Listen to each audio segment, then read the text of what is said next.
नमस्कार. माझ्या माय क्रिएटिव्हिटी या चॅनलवर तुमचे सर्वांचे खूप खूप स्वागत आहे. आज मी तुम्हाला पीनट बटर बनवून दाखवणार आहे.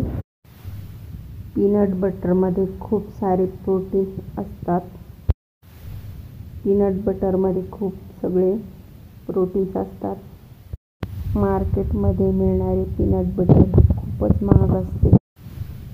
मार्केटमध्ये मिळणाऱ्या पीनट बटरप्रमाणे आपण घरच्या घरी एकदम स्वस्त, मस्त आणि झटपट पीनट बटर बनवूया. चला तर मग रेसिपीला सुरुवात करूया.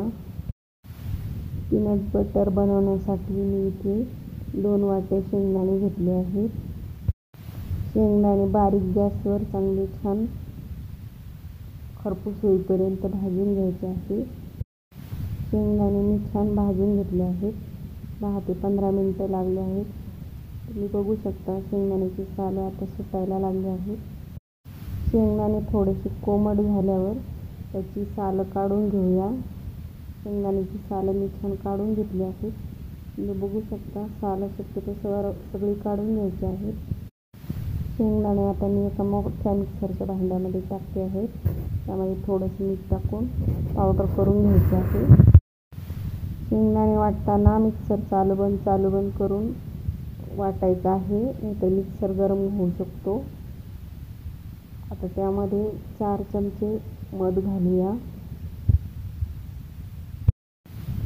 अशा पद्धतीने बनवलेलं पीनट बटर खूप छान मार्केटसारखंच तयार होतं आणि बरेच दिवस टिकतं. पीनट बटर आपण ब्रेडला, चपातीला लावून खाऊ शकतो आणि त्यामुळं खूप वेळ ऊर्जा टिकून राहते. आता पुन्हा एकदा मिक्सरला फिरवून घेऊया. मिक्सरला मी फिरवून घेतलं आहे. आता त्यामध्ये 2 चमचे रिफाइंड ऑइल घालायचं आहे आणि परत एकदा मिक्सरमध्ये फिरवून घेऊया. आता तुम्ही बघू शकता छान तेल सुटलं आहे आणि छान स्मूदी झाला आहे. आता ते मी वाटीत ट्रान्सफर करून घेते. पीनट बटर आता तयार आहे. माझ्या रेसिपी तुम्हाला आवडत असतील तर लाईक, शेअर आणि सबस्क्राईब करा. धन्यवाद.